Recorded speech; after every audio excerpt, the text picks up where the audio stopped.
എല്ലാവർക്കും പുതിയ വീഡിയോയിലേക്ക് സ്വാഗതം. ഇന്ന് ഞാൻ ആപ്പം സ്റ്റൂവിൻ്റെ റെസിപ്പി ആയിട്ടാണ് വന്നിട്ടുള്ളത്. അത് ഞാൻ എടുത്തിരിക്കുന്നത് ഒരു കഷ്ണം ഇഞ്ചി, 4 പച്ചമുളക്, 2 സവാള, 4 വലിയ ഉരുളക്കിഴങ്ങ്, പിന്നെ തേങ്ങ വലിപ്പക്കുറവ് കൊണ്ട് ഞാൻ 1.5 മുടി എടുത്തിട്ടുണ്ട്. നല്ല വലിപ്പമുള്ളതാണെങ്കിൽ ഒരു തേങ്ങ മതിയാവും.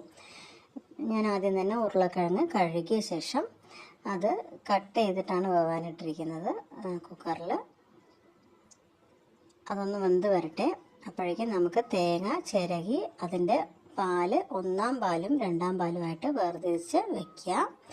എന്നിട്ട് വെന്ത ഉരുളക്കിഴങ്ങ് കുക്കറിൽ നിന്ന് എടുത്തിട്ട് തോല് കളഞ്ഞ് ഒന്ന് മാഷ് ചെയ്ത് ഒന്ന് ഉടയ്ക്കുക.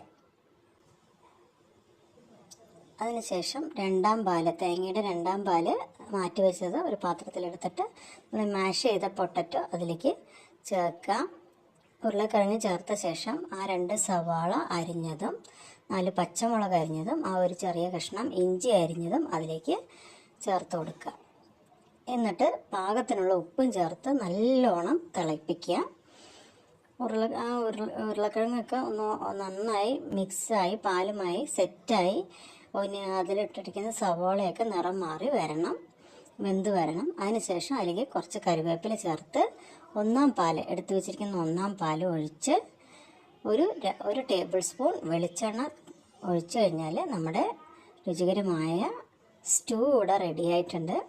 ഞാൻ ഇതിനോടൊപ്പം ആപ്പം ആണല്ലോ പറഞ്ഞിരുന്നത്. അപ്പോൾ ആപ്പം അരയ്ക്കുന്നത് എങ്ങനെയാണെന്ന് നോക്കാം. അതിനായിട്ട് ഞാൻ 2 ഗ്ലാസ് പച്ചരിയും 1 പിടി ഉഴുന്നും ഇട്ട് കുതിർത്ത് അത് പിറ്റേ ദിവസം അത് അരയ്ക്കുമ്പോൾ 1 മൂടി തേങ്ങയും ആ തേങ്ങയുടെ തന്നെ തേങ്ങാ വെള്ളവും അതിൽ ചേർക്കുന്നുണ്ട്.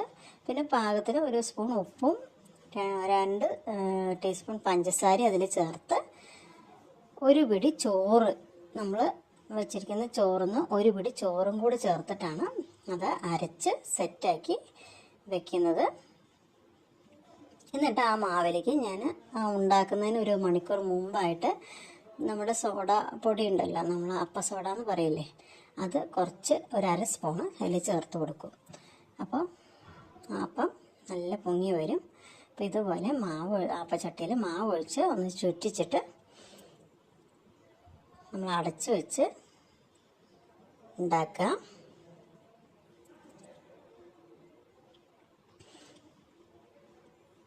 അപ്പോൾ അപ്പം ഇങ്ങനെ നല്ലോണം ചട്ടിയിൽ നിന്ന് വിട്ട് വരും. ഇത്രയേ ഉള്ളൂ. ആപ്പവും സ്റ്റൂ ഉണ്ടാക്കുന്നത് വളരെ എളുപ്പമാണ്. എല്ലാവരും ട്രൈ ചെയ്യുമെന്ന് വിചാരിക്കുന്നു.